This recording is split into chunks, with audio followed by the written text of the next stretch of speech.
Hello, this is Chris from Outlaw Mineral Group, and today we're going to be talking about conflict stones.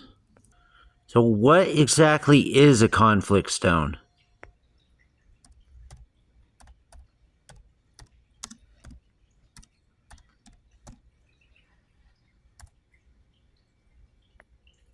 Whoa, that got heavy fast.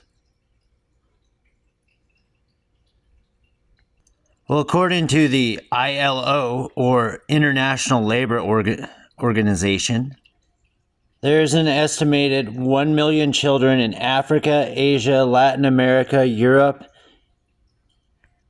and the Middle East that are held hostage and used as cheap labor in artisanal and small-scale mining operations and quarrying of minerals and stones. Of course, these figures are only projected to increase as price and demand gets higher.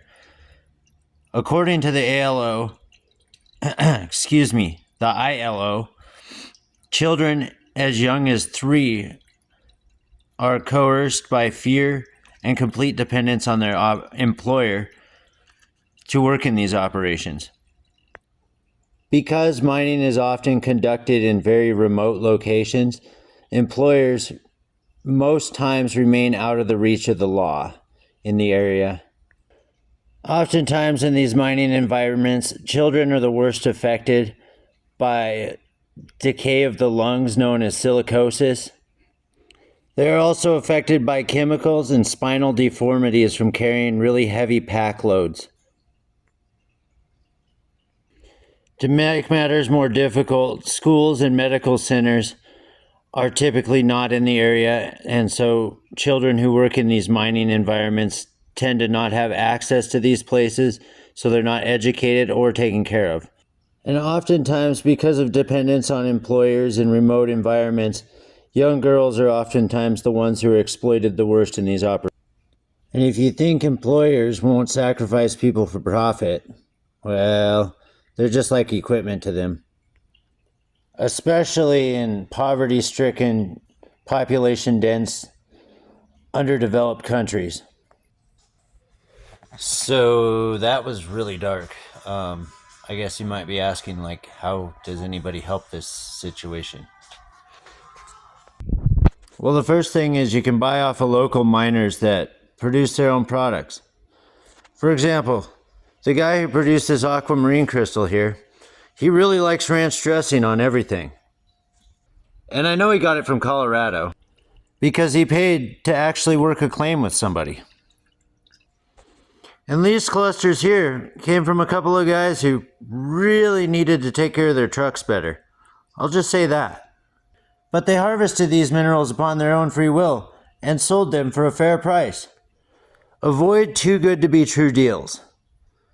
This tower here, I sold it at a pretty good price because I made it myself. But I got $60 on it. And that's because I made it myself.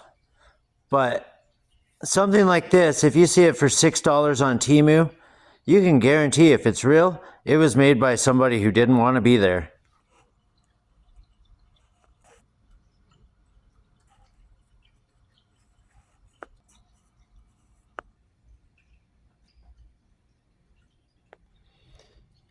In person, you may want to avoid box stores and chain stores. Usually they're some of the worst offenders in this. Stick with the smaller scale custom jewelers. They tend to be better on knowing where their stones come from, and you know who's making it and that they're getting paid good. It may cost more, but you're putting money back into your community. If you go to shows, ask your vendors who produced your minerals. And if they don't know, maybe avoid buying them. Because oftentimes vendors will order minerals from the cheapest sources they can and bring them to shows to make money. Trust me, I know. At shows, I often will ask vendors if they produce their own minerals. And if they produce their own, then I will buy them. But typically, if they don't produce their own minerals, I just won't buy them. I know that when I buy minerals that people produce, I'm putting money directly back in their pocket and helping them continue what they do, which is oftentimes really cool. If you really want to be sure that your minerals were harvested in an ethically way, I can't talk today, ethical way, buy North American minerals. North America has some amazing minerals. Let me tell you what. Dinosaur bones, petrified wood, I mean, you name it, we got it. And let's not forget that beautiful aquamarine.